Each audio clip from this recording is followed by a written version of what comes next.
Good morning everyone, Jinia ব্লগসের নতুন একটা ব্লগে সকলকে অনেক অনেক ওয়েলকাম। এখন খুব ইরেগুলার ব্লগস আসছে, তার জন্য আন্তরিকভাবে সরি। অ্যাকচুয়ালি এখন আমি প্রতিটা দিন খুব এনজয় করছি। হ্যাঁ, হয়তো রকেট স্পিডে দিনগুলো কেটে যাচ্ছে, কিন্তু প্রত্যেকটা দিন সৌম্যের সঙ্গে কাটানো আজকে আমার একটা বিশেষ সময়।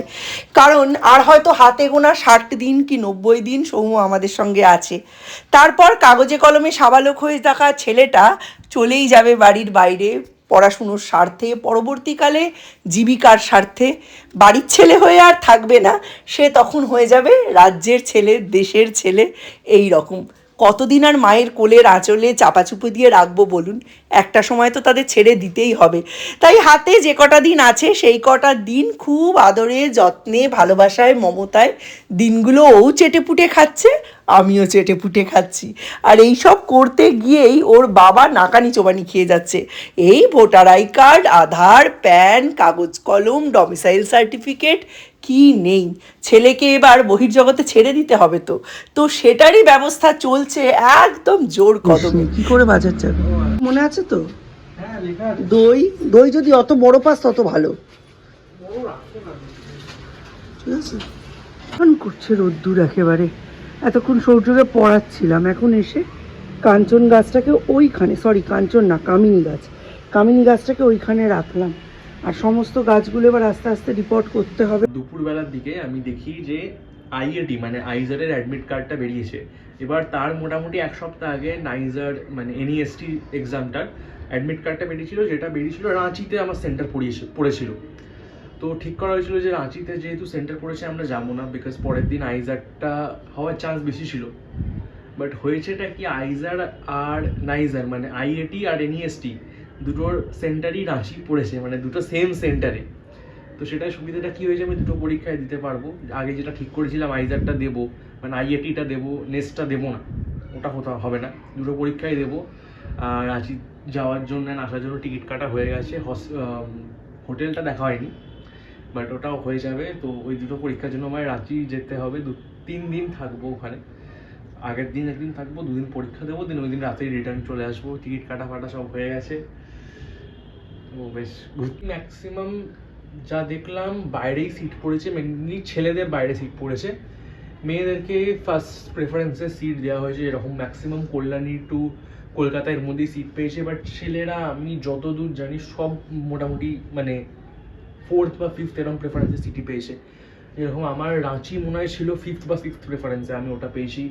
আমার 2জন বন্ধু আরও রাঁচি পেয়েছে, তার মধ্যে একজন যাবে না পরীক্ষা দিতে অত দূর। আরও 3জন উড়িষ্যা পেয়েছে, 2জন ভুবনেশ্বর, একজন কটক, একজন শিলিগুড়ি পেয়েছে, একজন দুর্গাপুর পেয়েছে। তো সব ছেলেগুলোকে দূরে দূরে পাঠিয়ে দিচ্ছে, মেয়েগুলোকে কাছের সেন্টারে দিয়েছে। তো অবভিয়াসলি কিছু করার নেই, অনেকে দিতে যাবে, অনেকে বলছে আবার যাবে না অত দূরে পরীক্ষা দিতে। সৌনকের তো একটু হলে মানে আন্দামান পড়তে পড়তে শিলিগুড়ি পড়ে গেছে, মানে একদম সেকেন্ড লাস্ট না আন্দামান পড়তে পড়তে কটক পড়ে গেছে, কটক পড়েছে। হ্যাঁ, তো ওরা একদম সেকেন্ড লাস্ট প্রেফারেন্সটাও পেয়েছে। যাই হোক, অনেক দূরে দূরে, অনেকে এই ডিস্টেন্সের জন্য যেতে চাইছে না, বিকজ ওখানে গিয়ে যেহেতু পরীক্ষাটা প্রচণ্ড হার্ড, ওটা ক্লিয়ার করার চান্স খুবই লো। তো অনেকে ভাবছে যে অত দূরে অত পয়সা খরচা করে গিয়ে আর কিছু এক্সামটা দিয়ে কিছু হবেই না, সে না হয় একটা ফর্ম বেকার গেল। বাট আমি যাচ্ছি বিকজ মা বলেছে, আর একটা এক্সপিরিয়েন্স হবে, তার সঙ্গে সঙ্গে একটা বড় লেভেলের এক্সাম দেওয়া। নট দ্যাট হয়নি, এতদিনে তো হচ্ছেই, চলছেই পুরো, বাট তার সঙ্গে একটা ঘোরাটাও হয়ে যাবে। সো দিল্লিতে যাবো আমি। সাংঘাতিক এবং বিভৎস রান্নাবান্না কি জানেন, আজকে হবে কষা কষা করে মাংস, কষা কষা করে ডিম। এই বেলা মাংস, ওই বেলা ডিম, এই হচ্ছে আজকে রান্নাবান্না। কোনো রান্নাবান্না হয়নি, এক্ষুনি প্রেশার কুকারে গোটা গোটা করে আলু এই যে কেটে এবার সিটি মারব, সিটি মেরে একেবারে মশলা রেডি করে একটা জায়গায় কষাবো, কষিয়ে দুটো জায়গায় ভাগ করে রান্না করে নেবো। জাস্ট আধা ঘন্টার মধ্যে দুটো রেডি হয়ে যাবে। হলো গিয়ে মাংস, কি হলো গিয়ে ডিম, কি হলো গিয়ে আলু, এই হলো গিয়ে রাঁধুনি। যেহেতু পেঁয়াজ রসুনের রান্না অনেক হবে আজকে, আমার অনেক পেঁয়াজের খোলা বেরিয়েছে, তাই পুরনো জলটা এখানে ছেঁকে নিচ্ছি, এটা গাছের গোড়ায় দেব। এবার যতটা জল তার সাথে নর্মাল প্লেন জল ততটাই মিশিয়ে নেব। জবা,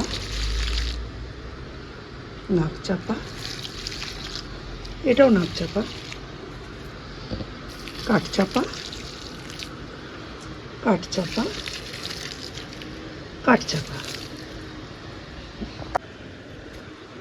কামিনী। এই কাঠ চাপাটা একটু অল্প পড়েছে, দিয়ে দিলাম। পরের দিন হাঁসমোহানাটায় দেবো। আচ্ছা, এটাতে জল না দিলেও চলতো, উত্তর পূর্ব বা পূর্ব কোণে আছে, জল শুকায়নি, কিন্তু একটু পেঁয়াজ ভেজানোর জল পাবে। হয়েছে তৈরি।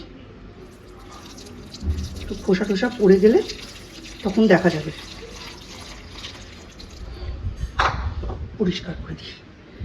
এটা 5-6 ঘন্টা রোদ্দুর পেলেই হাঁসমোহানা ভালো ফুল দেয়।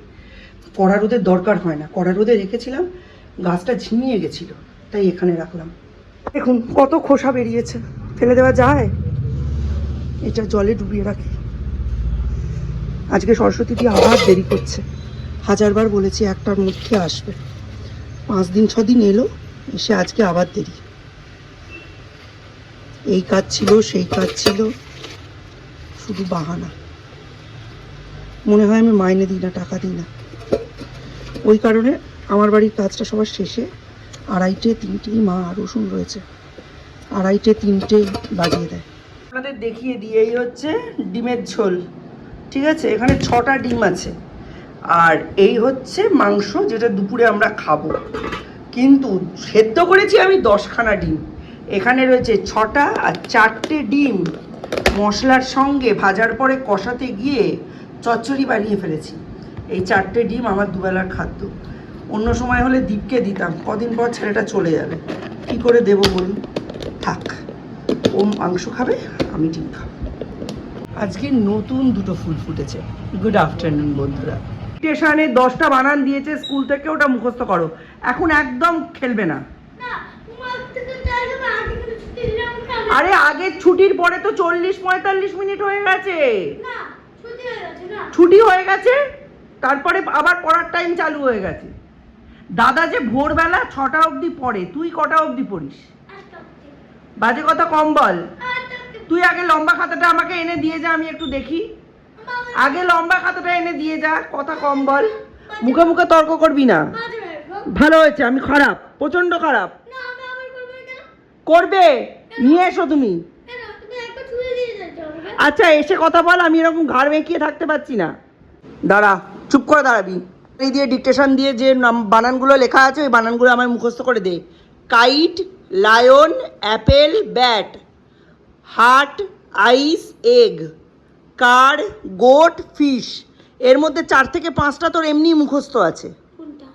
তোর ব্যাট বানান মুখস্থ, তোর এগ বানান মুখস্থ, তোর ফিশ বানান মুখস্থ, তোর হার্ট বানান মুখস্থ। Heart, heart, HUT, heart, H দিয়ে। আমাকে 6টা বানান এক্ষুনি মুখস্থ করে দে। হ্যাঁ, 6 মানে 6ই হয়। তুই না ঝগড়া করবি না মানুষের সঙ্গে, বুঝেছিস তো? পড়তেই বলা হয়েছে, টাকা রোজগার করতে বলা হয়নি তোকে। আমি বলেছি এখন আমি লিখতে দেবো। আমি বলেছি যতবার করে পড়লে মুখস্থ হয় ততবার করে পড়বি। কারুর 5 বার পড়ে মুখস্থ হয়, কারুর 500 বার পড়ে মুখস্থ হয়। তোর কবার করে পড়ে মুখস্থ হয় সেটা হলেই হবে। 5 বার পড়ে মুখস্থ হয়ে যাবে তো। আমি বলবো কাইট, লিখতে হবে কাইট। আমি বলবো এগ, লিখতে হবে এগ। আমি বলবো কার, লিখতে হবে কার। LION, lion, APPLE। ভালো করে চোখ মিলে দেখ, ইটাকে 1000বার আই পড়ছিস। অ্যাপেল, তারপরে কি আছে? BAT, ব্যাট, এটা তুই জানিস। তাহলে এই 3টে বানান আগে মুখস্থ করে আমায় দে। Kite, lion, Apple. ঠিক পড়তে বসেছিস, 5 মিনিট হলো, ঠিক আছে? 10টা বানানের মধ্যে 8টা বানান মুখস্থ হয়ে গেল। তাহলে এই মাথায় এই ঘিলুটা যে ভগবান দিয়েছে, এই ঘিলুটা জমিয়ে রেখে কি করবি? এটা তো পড়াশুনোর কাজে লাগানোর জন্যই ভগবান দিয়েছে। ঘিলু মানে ব্রেন, ব্রেন। পড়। 12 পাতার ফর্ম ফিল আপ করা জরুরি কি জরুরি না? আমার মনে হয় অফিসিয়ালিটির জন্য করা উচিত, বাট এটা সবার জন্য করা একটু ডিফিকাল্ট। বিকজ আগের দিন আমি যখন ব্যাংকে গেছিলাম কাজের জন্য, আমাকে দিয়ে কত লোক দেখলাম ফর্ম ফিল আপ করলো যারা মানে ইংলিশ বা ইংলিশ লিখতে পারে না, শুধুমাত্র বাংলায় লেখে, বা ইংলিশ বুঝতেও পারে না, মানে লিখতেও পারে না আর বলতেও পারে না। সো ফর্মটা একটু ফিল আপ, অত বড় একটা ফর্ম ফিল আপ করা একটু প্রবলেম্যাটিক। আর লোকজন যা বলছে এই ব্যাপারে যে মানে সবাই পাবেও না, হয়তো একটা ক্রাইটেরিয়া বসিয়ে দেবে যেটার উপর গেলে সবাই পাবে না। সো একটু মানে প্রবলেম হতেও পারে, বাট অফিসিয়ালিটির জন্য করা উচিত যাতে ফেয়ারলি সবাই পায়, মানে যাদের অ্যাকচুয়ালি দরকার তারাই যাতে পায়। অনেক মানুষ এমন এখন পাওয়া যাচ্ছে, নিউজে অনেক দেখাচ্ছে যে মানে আনফেয়ার একটা অ্যাডভান্টেজ নিয়েছিল তারা, হয়তো অনেকে ছেলে তারা ইভেন লক্ষ্মীর ভান্ডার পাচ্ছিল, ঠিক আছে, ওদেরকে এখন অ্যারেস্ট করা হচ্ছে এটসেট্রা। অনেকেই ইভেন বাইরের লোকজন আছে, যেরকম বাংলাদেশের লোকজন যারা কয়েকজন পেয়েছিল, মানে পাচ্ছিল ইভেন কয়েক বছর ধরে, তাদেরকে দেখানো হচ্ছে। সো এই জিনিসগুলো একটু ঠিক করার জন্য ফর্মটা দরকার। বাট মানুষের যে জিনিসটা পছন্দ হচ্ছে না, বিকজ মানুষ বুঝতে পারছে না জিনিসটা। অ্যান্ড অবভিয়াসলি যেটা মানুষ বুঝতে পারে না সেটার উপরই মানুষের একটু ভয় থাকে। সো এটা অনেকটাই আমি বলবো যে এটা একটু ল্যাক অফ এডুকেশনের জন্য হয়, বিকজ একটা মানুষের যখন একটু মানে এডুকেশনালি মানুষটা একটু নিচের দিকে থাকে, তখন তাকে বোঝানো অনেক ডিফিকাল্ট। একটা মানে যে একটু এডুকেশনালি হাই, সে একটা মানুষ যখন তাকে একটা জিনিস বোঝে, একটা আনএডুকেটেড পার্সন একটু কম সময় বাঁচে, বা একটু মানে কম বোঝে, বা একটু বেশি সময় নেয় সেই জিনিসটা বুঝতে। তো যেহেতু এই জিনিসের লিটারেসি রেটটা একটুখানি কম, তো এটার জন্য একটা মানে কী বলবো, মানুষই অতটা পছন্দ করছে না যে এত বড় একটা ফর্ম ভরবো। কেন ভরবো আমরা, যে ফর্মটা কী দরকার? এতদিন তো আমরা এমনি পাচ্ছিলাম ব্যাপার না, এতদিন তো ওই লোকগুলোও তো এমনি পয়সাটা পেয়ে যাচ্ছিলো। সরকারের অতগুলো পয়সা, নিয়ারলি কত 600 কোটি না কত যেন আমি শুনলাম একটা, সব ওটা ওদের পেছনেই বেরিয়ে যাচ্ছিলো, যেটা আমাদের ডেভেলপমেন্টের জন্য ইউজ করা হয়। মেইনলি ট্যাক্সের পয়সা তো ডেভেলপমেন্টের জন্যই, সেটা আমাদের ফেরত দিয়ে দেয়, ক্লিয়ার করা যায়। তো এই জিনিসগুলো একটু অফিসিয়ালিটির জন্য করা উচিত, যাতে মানে যারা ডিজার্ভ করে বা যাদের অ্যাকচুয়ালি দরকার তারাই শুধুমাত্র পায়। মধ্যিখানে ওর ওখানে দেখতে গিয়ে ভাতটার তলা লেগে ধরলো, জানেন? ছেলে এত বদমাইশ আর বলার কথা না, মাথা ভালো, তুখোর মাথা, কিন্তু দাদার মতো ওবিডিয়েন্ট নয়। তাই দাদাকে যে কাজটা দুবার বলে হয়, ওকে 200 বার বলে হয়।